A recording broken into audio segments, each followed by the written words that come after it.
guys, what's up? I hope you are doing fine. This is me, Mir Wahid, and today I am going to start the next lecture of the series that is Ecology and Environment for JKPSI Revision Batch.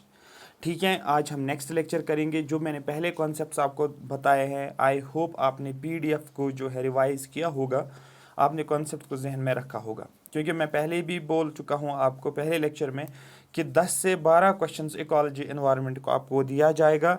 Ecology, environment, biodiversity और climate change, ये सारा मिलकर 10 से 12 questions. तो 10 से 12 questions almost, अगर 10 questions आ जाते वो ऑलमोस्ट आपके बनते हैं 15 मार्क्स के आसपास जो है आपको बनेगा। ठीक है, तो इसीलिए इसको आपको सीरियस लेना है और सही ढंग से जो है तैयारी करनी है। कोई भी स्टोन अनटर्न नहीं छोड़नी है। इस बार जो है फाड़ के निकलना है एग्ज़ाम को पूरा अच्छे तरीके से, सो दैट कोई भी डाउट नहीं रहे आपको कि हम मेरिट में आएंगे या नहीं आएंगे। तो सबको मेरिट में आना ही होगा जो भी WS एकेडमी इस रिवीजन बैच के साथ जुड़ा हुआ है। So let start. ठीक है, तो चलो हम स्टार्ट करते हैं। मैंने आपको पहले लेक्चर में सारी डिटेल्स बताई थी, जो बेसिक कॉन्सेप्ट्स हैं, कुछ किस किस टाइप के MCQs भी पूछे जाते हैं, वो सारा कुछ मैंने आपको बता दिया था। आज का टॉपिक जो हमारा है वो है about organisations, principle and organisations. Ecology के क्या क्या ऑर्गेनाइजेशंस है ये समझना ज़रूरी है। The term ecology was derived from 2 Greek words, oikos means home and logos means study. ठीक है, टर्म इकोलॉजी जो है, अगर क्वेश्चन पूछा जाएगा, term ecology is derived from Greek word, Latin word, American word, जो भी लिखा होगा वहाँ पर, तो आपको बोलना है टर्म इकोलॉजी जो है इसको डिराइव किया गया है ग्रीक वर्ड से। 2 ग्रीक वर्ड्स, एक है इकोस मतलब होम, घर, घर जिसको आप घर बोलते हो। दूसरा मतलब होता है लॉग्स, लॉग्स मीन स्टडी। तो स्टडी ऑफ होम को जनरली नाम दिया जाता है इकोलॉजी। बात समझ आ रही है? Ecology is the branch of biology, ये बायोलॉजी का वो ब्रांच है concerned with the relations of organisms to one another.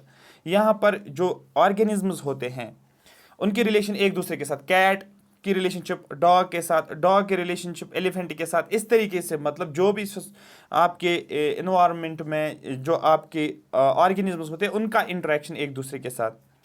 Energy flow and mineral cycle, आपको पता है एनर्जी फ्लो होता है, flow of energy from one trophic level to another trophic level. जैसे कि प्रोड्यूसर का इंटरेक्शन किसके साथ, कंज्यूमर के साथ। ठीक है, प्रोड्यूसर का इंटरेक्शन किसके साथ, सनलाइट के साथ। ठीक है, सनलाइट आती है ना, वो एबायोटिक कंपोनेंट हो गया, उसका इंटरेक्शन किसके साथ, प्लांट के साथ, सनलाइट का वो इंटरेक्ट करता है, फिर प्लांट का इंटरेक्शन किसके साथ, कंज्यूमर के साथ। तो इस तरीके से जो है चीज़ें जो है आगे चलती जाएगी।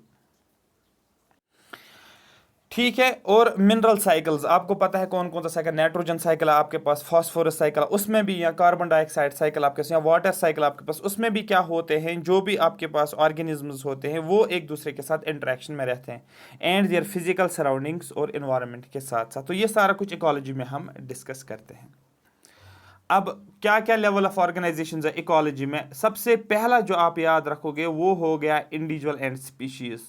नंबर 2 पे आप याद रखोगे वो होती है पॉपुलेशन। ठीक है, याद रखना, इंडिविजुअल्स मिलकर क्या बनाते हैं, पॉपुलेशन।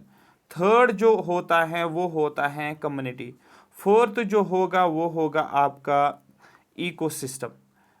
5th जो होगा वो होगा आपका बायोम। 6th जो होगा वो आपका बायोस्फीयर होगा, बायोस्फीयर होगा। ठीक है, BS में लिखता हूँ। तो शॉर्ट में अगर आप याद रखोगे IPC, Indian penal code, EBB, तो ये एक ऑर्डर में आपको याद रखना, क्योंकि क्वेश्चन पूछा गया है लेवल्स ऑफ ऑर्गेनाइजेशन जो इकोलॉजी के हैं कितने हैं, आपको बोलना है 6 लेवल्स ऑफ ऑर्गेनाइजेशन है। तो सबसे पहले कौन आएगा, इंडिविजुअल, नीचे फिर ऊपर जाओगे तो फिर क्या आ जाएगा, पॉपुलेशन, और ऊपर जाओगे तो क्या आएगा, कम्युनिटी, फिर और ऊपर जाओगे तो क्या आएगा, इकोसिस्टम, फिर और ऊपर जाओगे तो क्या आएगा, आपको बोलना बायोम, फिर और ऊपर जाओगे तो बायोस्फीयर आ जाएगा। तो इस तरीके से ये ऑर्गेनाइजेशन चलती है। यहाँ तक ये क्लियर हो गया? हाँ सर, हमें क्लियर हो गया है। तो यही लिखा भी गया है, ecology encompasses study of individual organisms, population, sorry individual के बाद ऑर्गेनिज्म, ठीक है, फिर पॉपुलेशन, फिर कम्युनिटी, इकोसिस्टम, बायोम, बायोस्फीयर, ये लेवल्स ऑफ ऑर्गेनाइजेशन हमारे पास है इकोलॉजी में। ठीक है, सबसे पहले इंडिविजुअल और स्पीशीज क्या होता है, एक सिंगल इंडिविजुअल, एक सिंगल ऑर्गेनिज्म, ठीक है, तो आप याद रखोगे इंडिविजुअल या ऑर्गेनिज्म आप बोलो वो एक ही है, आप बोलो इंडिविजुअल बोलो या ऑर्गेनिज्म बोलो, ठीक है, और या स्पीशीज बोलो, ये एक ही लेवल पे आते हैं। दूसरा लेवल आपका पॉपुलेशन बनता है, इसमें पूरा जहन में रखना ये चीज़। तो इंडिविजुअल या स्पीशीज क्या होती है, ये ऑर्गेनिज्म होता है।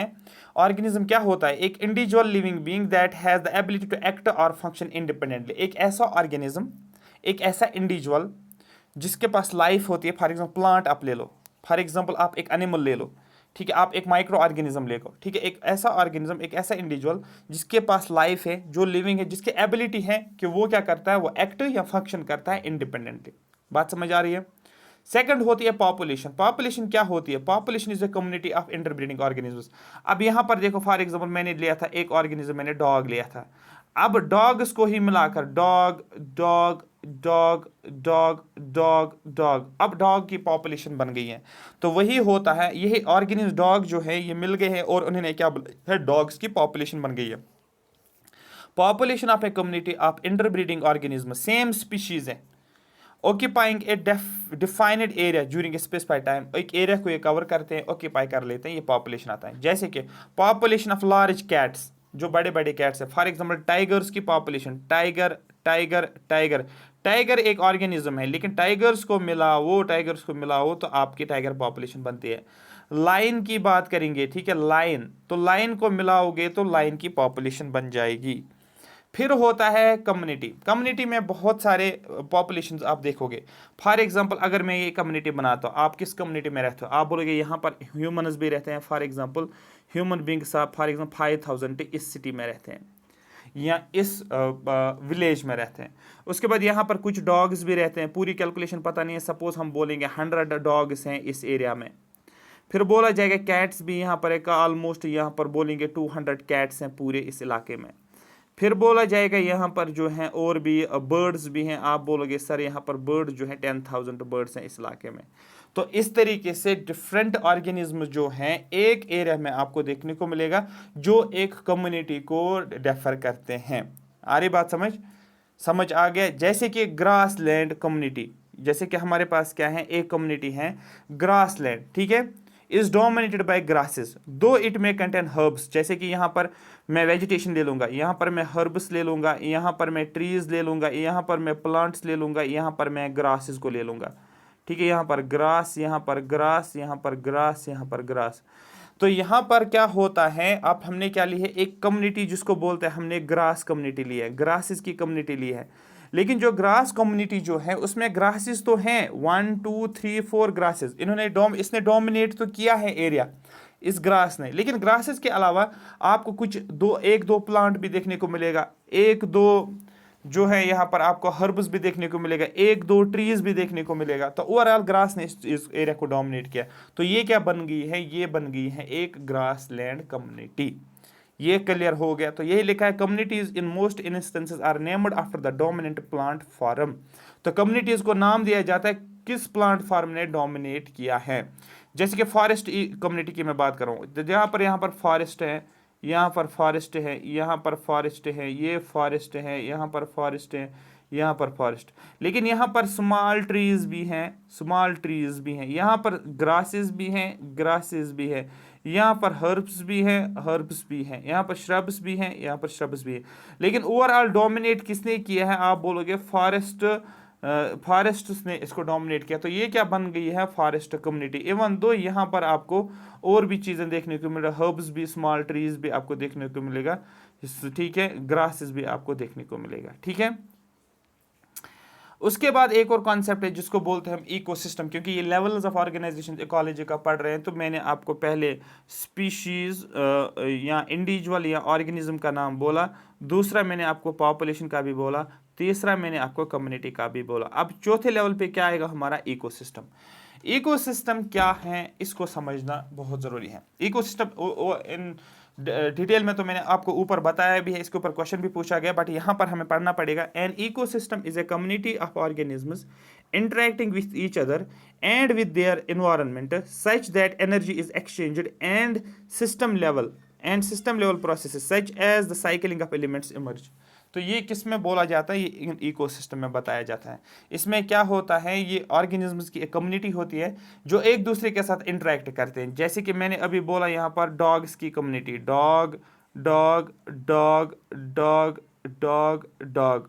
यहाँ पर कुछ कैट्स भी हैं, यहाँ पर कुछ बुफेलो भी है, यहाँ पर कुछ डोमेस्टिक एनिमल्स और भी कोई बुफेलो है, यहाँ पर काऊ भी हैं, लेकिन ओवरऑल डॉग कम्युनिटी सपोज हम ये बताएंगे, एनिमल कम्युनिटी जनरली हम बताएंगे। अब ये एक दूसरे के साथ इंटरेक्ट करते हैं ये ऑर्गेनिजम्स। दूसरा किसके साथ इंटरेक्ट करते हैं, एनवायरनमेंट के साथ, सॉयल के साथ इंटरेक्ट करेंगे, वाटर के साथ इंटरेक्ट करेंगे, प्लांट्स के साथ इंटरेक्ट करेंगे, जो भी इसको मिलता है आसपास उसके साथ इंटरेक्ट करता है। ह्यूमंस के साथ इंटरेक्ट करते हैं एनिमल्स, ठीक है, ह्यूमंस के साथ। और क्या होता है, exchange of energy, exchange of energy होती है एक दूसरे के साथ, ठीक है। इसी को हम नाम देते हैं हम इकोसिस्टम। समझ आ रही बात। फिर होता है बायोम। बायोम का याद रखना है। A biome is a large naturally occurring community of flora and fauna occupying a major habitat. Biome क्या होता है, ये होती है एक नेचुरली ऑकरिंग कम्युनिटी, एक लार्ज कम्युनिटी होती है, ठीक है। लार्ज कम्युनिटी मैंने लिखा है यहाँ पर। बायोम एक्चुअली एक बड़ी सी कम्युनिटी होती है जो नेचुरली होता है, जिसमें आपको फ्लोरा, फ्लोरा हो गया प्लांट्स आपको देखने को मिलेंगे, और फाना आपको देखने को मिलेगा, FU फाना हो गया, यहाँ पर आपको एनिमल्स देखने को मिलेगा। एक लार्ज कम्युनिटी होती है जहाँ पर आपको नेचुरली ऑकरिंग प्लांट्स और एनिमल्स आपको देखने को मिलेगा, जिन्होंने इस एरिया को, इस कम्युनिटी को ऑक्यूपाई किया होता है। मेजरली प्लांट्स और एनिमल्स ने ऑक्यूपाई किया होता है, उसको हम बायोम का नाम देते हैं। जैसे कि रेन फॉरेस्ट बायोम और टुंड्रा बायोम, ठीक है। जैसे कि एक ऐसा बायोम जहां पर आपको क्या देखने को मिलेगा, रेन फॉरेस्ट, तो फॉरेस्ट कम्युनिटी ने इसको डोमिनेट किया, फॉरेस्ट ने इसको डोमिनेट किया। तो और यहाँ पर आपको एनिमल्स भी देखने को मिलेगा। यहाँ का हमें क्लाइमेटिक कंडीशंस भी आपको देखने को मिलते हैं, कौन से क्लाइमेटिक कंडीशंस में इस बायोम में। और आपको क्या देखने को मिलता है, आपको सॉयल भी देखने को मिलता है। ये सारी चीज़ें मिलाकर एक रीजन को हम बायोम का नाम बोलते हैं। बायोम एक कॉन्टिनेंट भी हो सकता है, बायोम एक सब कॉन्टिनेंट भी हो सकता है। आरी बात में, जैसे कि पूरा अफ्रीका एक बायोम हो सकता है, पूरा एशिया एक बायोम हो सकता है, या इंडियन सब कॉन्टिनेंट जो एक बायोम बन सकता है। तो ये आपको याद रखना। जैसे कि रेन फॉरेस्ट हमारे पास है, कॉनिफरस फॉरेस्ट हमारे पास है, टुंड्रा फॉरेस्ट हमारे पास है, जैसे टाइगा फॉरेस्ट आप पढ़ते हो, मूनसून फॉरेस्ट आप पढ़ते हो, तो ये सारी चीज़ें जो आती है ये बायोम के अंदर आता है। बायोस्फीयर, बायोस्फीयर मैंने आपको पहले भी बोला है, अगर ये हमारे पास लिथोस्फीयर है, लिथोस्फीयर मतलब लैंड आप बोलो, ये हमारे पास वाटर है और ये एरिया हमारे पास एयर है, तीनों को मिलाओ। यहाँ पर इस रीजन में आपको क्या देखने, जिसको मैं शेड कर रहा हूँ, इसमें आपको एयर भी है, इसमें वाटर भी है, इसमें लैंड भी है, लिथोस्फीयर भी हैं। वाटर को हाइड्रोस्फीयर के नाम से भी जाना जाता है, एयर को एटमॉस्फेयर से भी नाम से जाना जाता है, लैंड को लिथोस्फीयर से भी जाना जाता है, ठीक है। तो ये सब मिलाकर हमारे पास बनता है बायोस्फीयर, जहाँ पर लाइफ पॉसिबल होती है। The biosphere includes all living organisms on earth. जितने भी लिविंग ऑर्गेनिज्म अर्थ के ऊपर है वो सब किसके अंदर आ जाते हैं, बायोस्फीयर के अंदर, together with dead organic matter produced by them. और जो ये living organisms dead organic matter को प्रोड्यूस करते हैं वो सब मिलाकर हम इंक्लूड करते हैं बायोस्फीयर में। यहां तक लेवल ऑफ ऑर्गेनाइजेशन समझ में आ गया, किस तरीके के क्वेश्चंस पूछे जाते, क्योंकि ये जब कंप्लीट हो जाएगा ये वाला चैप्टर तो मैं आपको कुछ MCQs 10-20 MCQs भी करवाऊंगा, सो दैट आप इस चीज को रिवाइज कर पाओगे। क्लियर है यहां तक? आगे चलते हैं। उसके बाद नेक्स्ट हमारा प्रिंसिपल्स ऑफ इकोलॉजी। अब मैंने अभी बोला आपको टॉपिक क्या था, टॉपिक था principle and organisations, principle and organisations of ecology, है ना। लेवल्स ऑफ इकोलॉजी मैंने बोला, प्रिंसिपल एंड ऑर्गेनाइजेशंस मैंने बोले आपको, लेवल्स ऑफ ऑर्गेनाइजेशन। अब हम प्रिंसिपल्स पढ़ेंगे, कुछ इंपॉर्टेंट कॉन्सेप्ट जैसे कि एडाप्टेशन क्या होता है, क्वेश्चन पूछा जाता है, बहुत ज़्यादा इंपॉर्टेंट एडाप्टेशन मैं बताऊंगा आपको। एग्जाम्पल्स पे क्वेश्चन ज़्यादा मिलते हैं एडाप्टेशन पे। सबसे समझना है आपको एडाप्टेशन होता क्या है। An adaptation is the appearance or behavior or structure or mode of life of an organism that allows it to survive in a particular environment. Short में आप ये लेमन लैंग्वेज में समझो। एक ऑर्गेनिज्म है, फॉर एग्जांपल मैं बोलता हूँ कैमल, ये कहाँ पर होता है, ये डेजर्ट्स में होता है। डेजर्ट्स में काफ़ी ज़्यादा गर्मी होती है, वहाँ पर 5-6 दिन पानी नहीं मिलता है, 5-6 दिन भी अगर पानी नहीं मिलेगा, बट स्टिल ये क्या करते हैं, ये कैमल जो होता है ये सर्वाइव कर पाता है 5-6 दिन तक भी, 7 दिन तक भी, सपोज 10 दिन तक भी। किस क्लाइमेटिक कंडीशन में? एक ऐसी क्लाइमेटिक कंडीशन है जहां पर काफ़ी गर्मी होती है, काफ़ी टेम्परेचर हाई होता है और पानी बारिश नहीं होता है, उसके बगैर ये इन क्लाइमेटिक कंडीशन में सर्वाइव कर पाता है। मतलब ये क्या होता है, ये इसका एक बिहेवियर होता है या मोड ऑफ लाइफ होता है एक ऑर्गेनिज्म का, जो सर्वाइव करता है एक पर्टिकुलर इन्वायरमेंट में। दूसरी एग्जांपल से मैं आपको समझाऊंगा।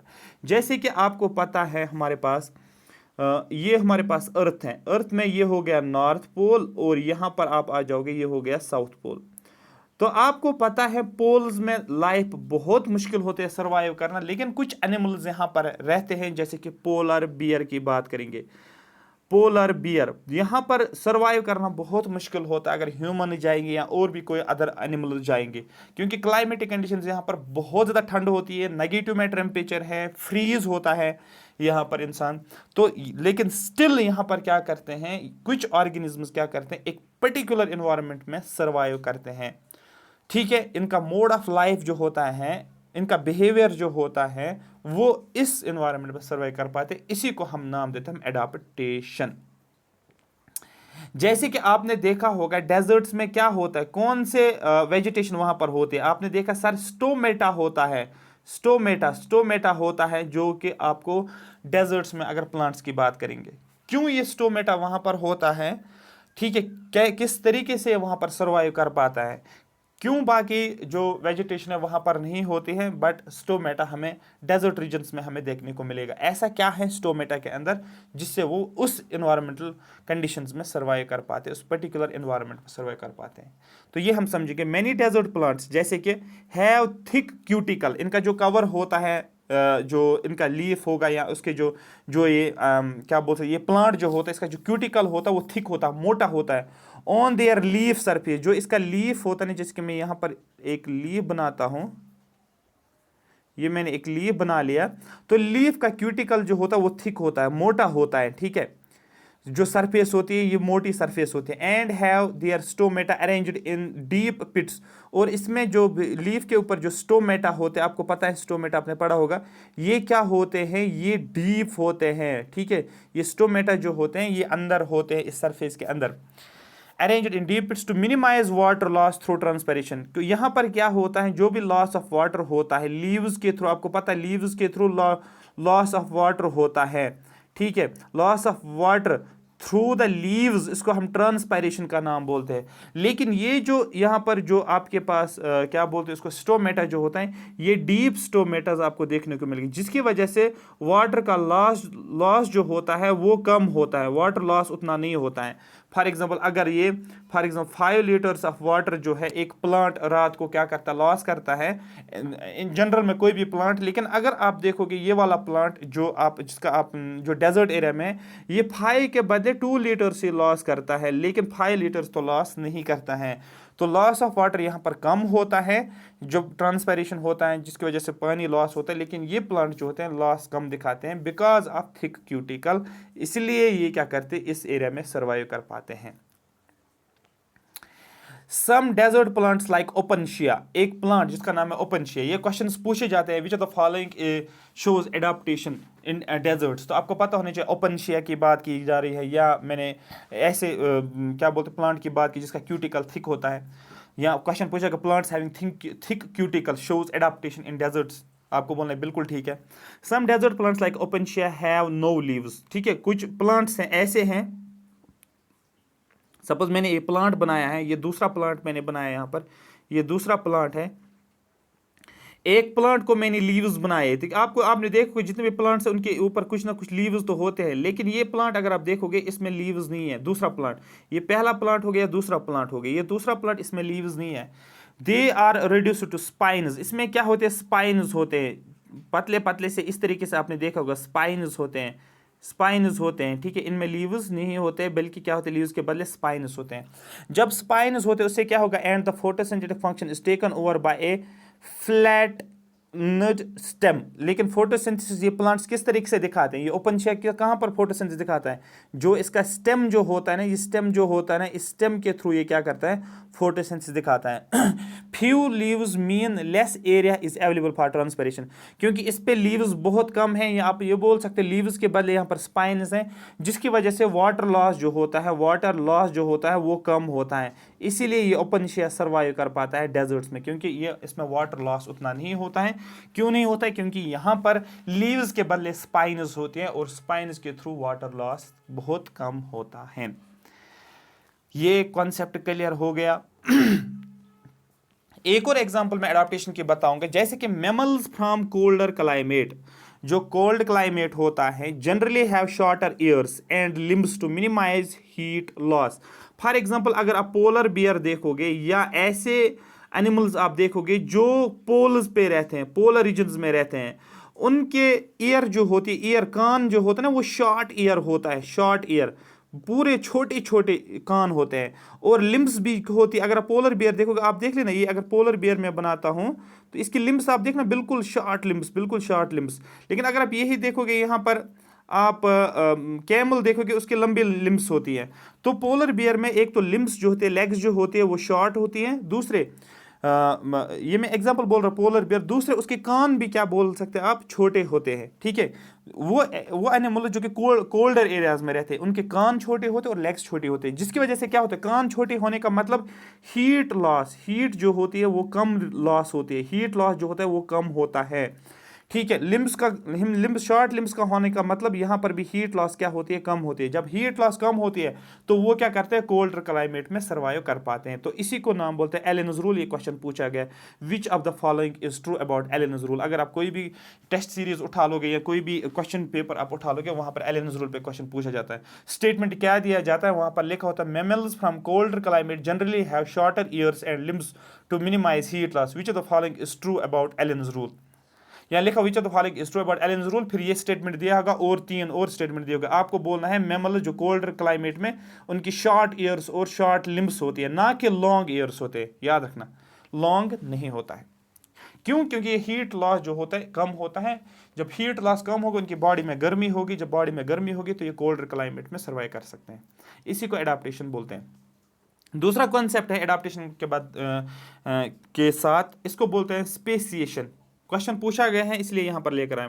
स्पेसिएशन किसको बोलते हैं हम, स्पेसिएशन का मतलब होता है, speciation is the process by which new species are formed and evolution, new species are formed, नई स्पीशीज एक ऐसी प्रोसेस है जहां पर नई स्पीशीज बनती है, and evolution is the mechanism, और एवोल्यूशन क्या है, ये एक मैकेनिज्म है by which speciation is brought about, जिसके थ्रू क्या होती है, स्पेसिएशन होती है। मतलब एवोल्यूशन प्रोसेस के थ्रू स्पेसिएशन होती है। अब जनरली समझो, स्पेसिएशन का मतलब मैंने क्या बोला, एक ऐसा प्रोसेस जहां पर नई नई स्पीशीज की फॉर्मेशन होती है। स्पीशीज ए के बाद क्या बनी, स्पीशीज बी के बाद बनी क्या बनी, स्पीशीज सी। और ये कैसे होता है, ये नई नई स्पीशीज का बनना, इसके पीछे प्रोसेस क्या है, मैकेनिज्म क्या, आप बोलोगे एवोल्यूशन इसके पीछे मैकेनिज्म है। आई होप यहां तक ये बात आपको समझ आ रही होगी। एक यहां पर एक और स्टेटमेंट है, a species comprise of many populations, ठीक है। एक स्पीशीज जो होती है वो बहुत सारी पॉपुलेशंस की होती है, ठीक है। A species consist of many populations, जैसे कि एनिमल स्पीशीज है, एनिमल स्पीशीज की अगर हम बात करें तो बहुत सारे पॉपुलेशंस हमें देखने को मिलते हैं। Often different populations of species remains isolated due to some geographical barrier. तो जो ये डिफरेंट पॉपुलेशन, जो ये स्पीशीज जो होती है, ये आइसोलेट रहती है। क्यों आइसोलेट रहती है, क्योंकि कुछ ज्योग्राफिकल बैरियर्स की वजह से, such as mountain, ocean, river, जिसको आप एंडेमिज्म भी जनरली बोलते हो, कि फॉर एग्जाम्पल अगर कोई स्पीशीज ए है, ये सिर्फ आपको इंडिया में ही देखने को मिलता है, आपको नॉर्दर्न इंडिया में देखने को मिलता है, हिमालय के आसपास देखने को, ना कि आपको किसी और एशिया, किसी और यूरोपियन कंट्री में देखने को मिलता है। क्यों नहीं देखने, क्योंकि ये कुछ बैरियर है यहाँ पर, geographical barrier, for example mountains है, हिमालयन माउंटेन, जिनको ये क्रॉस नहीं कर पाते। या यहाँ पर अटलांटिक ओशन, यहाँ पर ये अटलांटिक ओशन मैंने बनाया, अटलांटिक ओशन के राइट साइड में स्पीशीज ए है लेकिन लेफ्ट साइड में नहीं है। ऐसा क्यों है, क्योंकि बीच में ओशन आ गए, जिसकी वजह से ये क्रॉस नहीं कर पाते हैं। अरे बात समझ क्लियर हो गया। ठीक है। तो स्पेसिएशन का मतलब होता है जो नई नई स्पीशीज बनती हैं बिकॉज ऑफ द एवोल्यूशन की वजह से, ये हो गया स्पेसिएशन। और कुछ स्पीशीज जो होती है जो काफ़ी बहुत सारी पॉपुलेशन से बनी होती है स्पीशीज, और डिफरेंट पॉपुलेशन जो होती हैं वो क्या करती हैं, वो आइसोलेटेड रहती है, जो कि पॉपुलेशन अलग अलग पॉपुलेशन, जैसे कि पॉपुलेशन ए यहाँ पर, पॉपुलेशन बी यहाँ पर, पॉपुलेशन सी यहाँ पर, ठीक है। इनकी स्पीशीज जो होती है आइसोलेटेड रहती है क्योंकि कुछ जोग्राफिकल बैरियर्स की वजह से, ठीक है। तो मैं आपको एक पॉइंट यहाँ पर याद दिलाऊं, जब बारिश होती है बिकॉज ऑफ माउंटेन बैरियर्स, कुछ माउंटेन बैरियर्स की वजह से, ठीक है, उसको बोलते हैं ओरोग्राफिक रेनफॉल। जब बारिश होती है बिकॉज ऑफ माउंटेन बैरियर्स, इसको बोलते हैं, मुझे यहाँ से समझ यहाँ पर आ गया बैरियर और माउंटेन मुझे जहन में आया, इसको बोलते हैं ओरोग्राफिक रेनफॉल। तो ये JKPSI के पिछले एग्जाम में पूछा गया था, जो आपका कैंसिल हुआ एग्जाम, उसमें एक क्वेश्चन पूछा गया था, orographic because of mountain barriers. एक और कॉन्सेप्ट है जिसको इकोटून का नाम बोलते हैं, इकोटून, ठीक है। An ecotone is a zone of junction और a transition area between two biomes. For example ये मैंने लिया यहाँ पर, सपोज मैंने लिया यहाँ पर एक क्या बोलते सो बायोम, दूसरा मैंने ये बायोम ले लिया यहाँ पर, ये मैंने दूसरा बायोम ले लिया, ये बायोम ए है और ये बायोम बी है। सपोज मैंने क्या लिया यहाँ पर, मैंने लिया यहाँ पर सपोज रिवर मैंने लिया, ये मैंने रिवर लिया, और यहाँ पर मैंने क्या ले लिया, ये मैंने सपोज यहाँ पर फॉरेस्ट ले लिया, ठीक है, फॉरेस्ट ले लिया, लैंड के ऊपर फॉरेस्ट, ठीक है। लेकिन रिवर और फॉरेस्ट के बीच में आपको एक ट्रांजिशन देखने को मिलेगा, जैसे कि यहाँ पर आपको मैंग्रूव्स आपको देखने को मिलेंगे, मैंग्रूव्स। तो दैट मीन्स जब आप रिवर से आते हो और फॉरेस्ट की तरफ जाते हो, आपको मैंग्रोव्स को पहले क्रॉस करना पड़ता है, या फॉरेस्ट से आते हो और रिवर में जाना, आपको मैंग्रोव कम्युनिटी को पहले क्रॉस करना पड़ता है। तो इसी को बोलते हैं हम जोन ऑफ जंक्शन, या इसको ट्रांजिशन एरिया बोला जाता है दो बायोम्स के बीच में या दो इकोसिस्टम्स के बीच में। जैसे कि मैं यहाँ पर आपको बोलता हूँ, ये एग्रीकल्चर है, एग्रीकल्चर लैंड है, ये हो गया एग्रीकल्चर लैंड। फॉर एग्जांपल आपने यहाँ पर राइस लगा लिया, लेकिन यहाँ पर आप क्या देखते हो, यहाँ पर आपने देखा आगे आगे जाते हो तो आपको फॉरेस्ट देखने को, आपने देखा होगा ना एग्रीकल्चर लैंड के साथ फॉरेस्ट भी होता है। लेकिन जब आप फॉरेस्ट लैंड की तरफ जाते हो तो डायरेक्ट आप फॉरेस्ट लैंड की तरफ नहीं जाते, तो आप बीच में आपको क्रॉस करना पड़ता है, यहाँ पर कुछ ग्रासेस होती है, ग्रास लैंड होता है, यहाँ पर ग्रास लैंड होता है। तो एग्रीकल्चर लैंड से फॉरेस्ट की तरफ जाने के लिए आपको कुछ ग्रास लैंड्स को क्रॉस करना है, फिर आप फॉरेस्ट में पहुंच जाते हो, या फॉरेस्ट से निकल के आपको एग्रीकल्चर लैंड की तरफ आना है, बीच में ग्रास लैंड देखने को मिलेगा। इसी को हम बोलते हैं जोन ऑफ ट्रांजिशन या जोन ऑफ जंक्शन, जिसको इकोटोन बोलते हैं।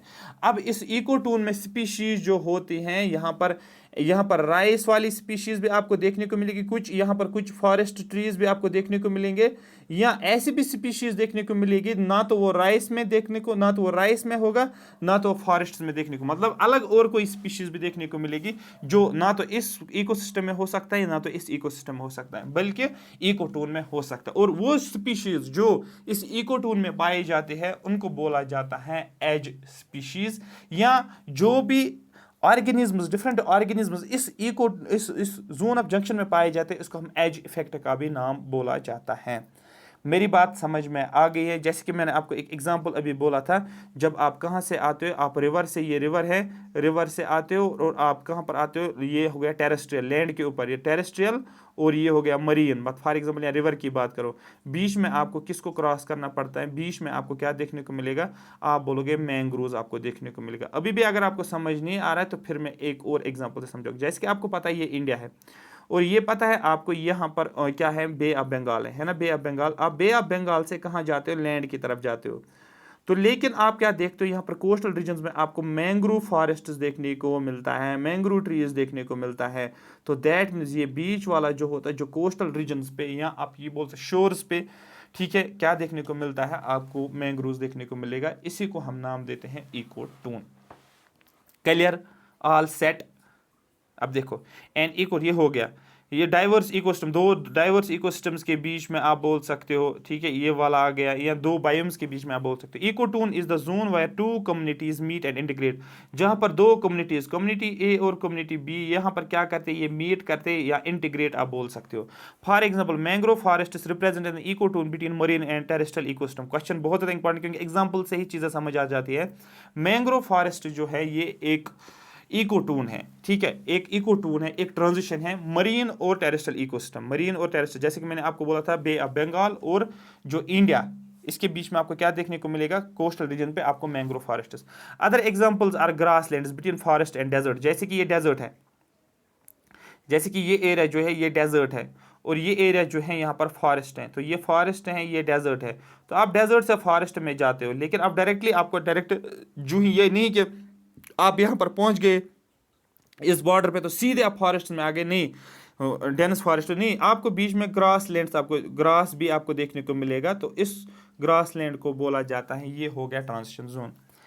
एस्चुरी, एस्चुरी का मतलब क्या होता है, जब रिवर जो होता है किसके साथ मिलता है, आपको बोलना है सी के साथ मिलता है, ठीक है, या ओशन के साथ मिलता है, उसको बोला जाता है, उसको एस्चुरी बोलते हैं। तो एस्चुरी क्या है, ये एक ट्रांजिशन है किसके बीच में, फ्रेश वाटर मतलब रिवर वाटर, रिवर वाटर जो होता है ये क्या होता है, ये फ्रेश होता है। और यहाँ पर होता है सी वाटर, सी वाटर क्या होता है, ये अल्कलाइन होता है या सेलाइन होता है, ठीक है, नमक होता है इसमें। तो फ्रेश वाटर और सलाइन वाटर में एक ट्रांजिशन जोन होता है जिसको हम एस्चुरी बोलते हैं, क्योंकि रिवर किसको मिलता है, सी को मिलता है। जब रिवर सी को मिलता है तो दैट मीन्स ये बन जाता है एक ट्रांजिशन जोन जिसको एस्चुरी का नाम बोलते हैं। Between fresh water and salt water and river bank और marsh land, between dry and wet land.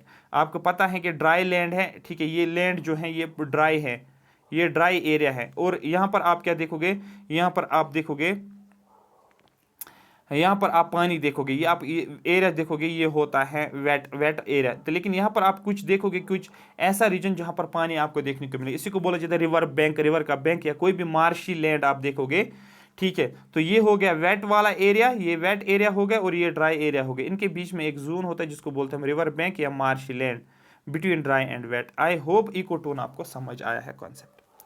कुछ कैरेक्टरिस्टिक्स हैं इकोटोन की जो डायरेक्ट पूछा जा सकता है स्टेटमेंट्स में। इट मे बी नैरो या वाइड होता है। नैरो और वाइड का मतलब ये होता है कुछ ऐसे, अगर मैं बनाता हूँ, ऐसे मैंने बनाया ए, ये ऐसे भी हो सकता है, ये मैंने यहाँ पर बनाया बी, तो ये बनाया मैंने इकोटोन, ये नैरो। ये वाइड भी हो सकता है कुछ इस तरीके से, फिर ऐसे और फिर ऐसे, ये ए, ये बी और ये इकोटोन। ये नैरो भी हो सकता है, वाइड भी हो सकता है। नैरो आपको ग्रास लैंड और forest, between grass land and forest, ये ग्रास लैंड है, ये फॉरेस्ट है, इसके बीच में आपको देखने को मिलेगा एक नैरो जोन देखने को मिलेगा। लेकिन एक साइड से फॉरेस्ट, एक साइड से डेजर्ट, बीच में आपको ग्रास लैंड देखने को मिलेगा, मतलब बीच में आपको क्या इकोटोन देखने को मिलेगा, जो कि आपको वाइड देखने को मिलेगा, ठीक है। ये हो गया पहला, इसकी नैरो भी होता है और वाइड भी होता है। It has conditions intermediate to the adjacent ecosystems, जो एडजेसेंट इकोसिस्टम है, फॉर एग्जांपल इकोसिस्टम ए और इकोसिस्टम बी, ये बी है, ये ई ए है, और यहाँ पर ये इकोटोन है। तो इस रीजन में इसमें जो कंडीशंस होती हैं वो होती हैं इंटरमीडिएट। जो कंडीशंस यहाँ की है और यहाँ की है, मतलब इसके इंटरमीडिएट वाली कंडीशंस आपको यहाँ पर देखने को मिले, इसलिए इसको जोन ऑफ टेंशन से भी नाम जाना जाता है। क्वेश्चन पूछेगा zone of tension is also called edge, आपको बोलना इकोटोन, क्योंकि यहाँ पर कंडीशन जो होती है वो इंटरमीडिएट होती है एज कंपेयर टू एडजेसेंट। जो यहाँ पर होती है और जहाँ पर जो यहाँ पर होती है वो यहाँ पर आपको देखने को मिलता है। मतलब यहाँ की स्पीशीज यहाँ पर सर्वाइव कर पाते हैं और बी वाले एरियाज के स्पीशीज भी यहाँ पर सर्वाइव कर पाते हैं। A well developed ecotone contain some organisms which are entirely different from that of adjoining communities. और यहाँ पर जब आप बोलोगे कि यहाँ के कंडीशन इंटरमीडिएट है, तो यहाँ पर ऐसी भी स्पीशीज होती है जो कि ना तो कम्युनिटी ए में आपको देखने को मिलेगा, ना तो कम्युनिटी बी में देखने को मिलेगा, क्योंकि उसको कंडीशंस ऐसे मिल रही है जो सिर्फ इकोटोन वाले एरिया में ही सर्वाइव कर पाते हैं। तो ये भी आपको याद रखना है। उसके बाद एक और क्वेश्चन आपको बनता है कॉन्सेप्ट इकोलाइन। इकोलाइन ECOLINE, इकोलाइन किसको आप बोलते हो ये जानना यहां पर जरूरी है। इकोलाइन होता क्या है? इकोलाइन का मतलब it is a zone of gradual but continuous change from one ecosystem to another when there is no sharp boundary between two terms of species composition. Ecoline का मतलब जनरली क्या होता है, ये होती है जोन ऑफ ग्रेजुअल लेकिन continuous change होता है। जैसे कि फॉर एग्जांपल ये एक क्या बोलते हैं, एक एरिया आ गया, ये दूसरा एरिया सपोज आ गया, तो यहां पर आपको एक शार्प बाउंड्री देखने को मिलेगी, ना कि जैसे इकोटोन में एक बड़ी सी बाउंड्री आपको देखने को मिलती है। तो ये कॉन्टिन्यूअस होता है, ए के बाद बी आता है, लेकिन आपको डायरेक्टली बी में आप एंटर करोगे तो वहां पर एक शार्प बाउंड्री जो देखने को मिलेगी, उस शार्प बाउंड्री को इकोलाइन बोलते हैं। जैसे कि आप ओशन में हो, तो ध्यान से समझना, आप ओशन में हो, ओशन में है तो ऊपर आपको पानी देखने को मिलेगा, एक टाइप का पानी। फिर कुछ 100 मीटर्स तक आ जाओगे, 100 मीटर्स के नीचे कुछ और ये वाला एरिया आप देखोगे, ये एक ऐसा एरिया। फिर और नीचे आ जाओगे, फिर 200 मीटर्स के आसपास आ जाओगे, फिर यहाँ पर एक और आ जाएगा, फिर 300 मीटर्स। अब यहाँ पर ये पहला और दूसरा, पहले में डेंसिटी कुछ अलग डेंसिटी होगी, रो जिसको बोलते हैं आप, ठीक है, वाट पानी की डेंसिटी कुछ होगी फॉर रो 1, और इसकी डेंसिटी जो होगी सपोज एरिया की रो 2 होती है।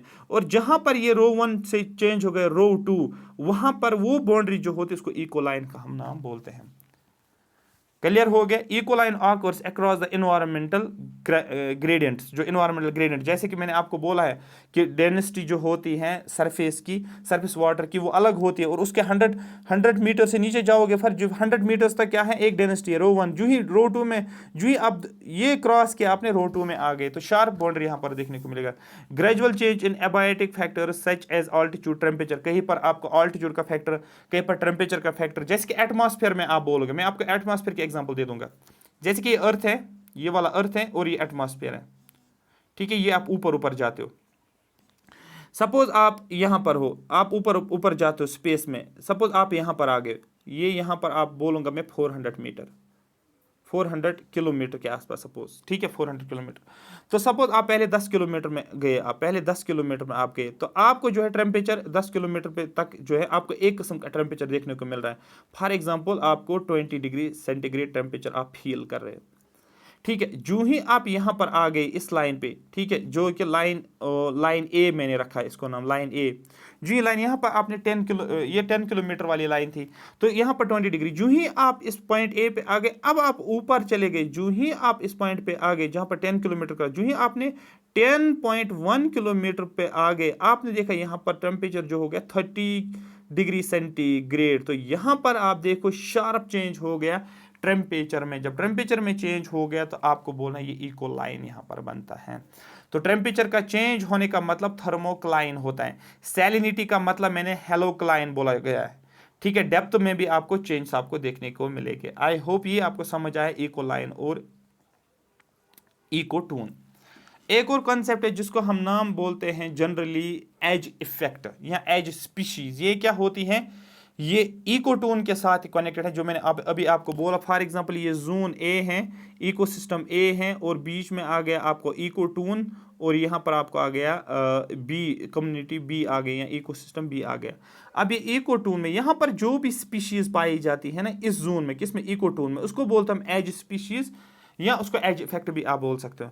As effect refers to the change in population और community structure that occurs at the boundary of the two habitats, ठीक है। पॉपुलेशन में चेंज है ना, फॉर एग्जांपल यहाँ की पॉपुलेशन अलग, यहाँ की पॉपुलेशन अलग, और यहाँ पर जब आप ए टू इकोटून जाते हो, यहाँ की पॉपुलेशन जो है बिल्कुल अलग देखने को मिलेगी। बी से इस इकोटून की तरफ आ रहे पॉपुलेशन बिल्कुल डिफरेंट है एज कंपेयर टू बी या ए से।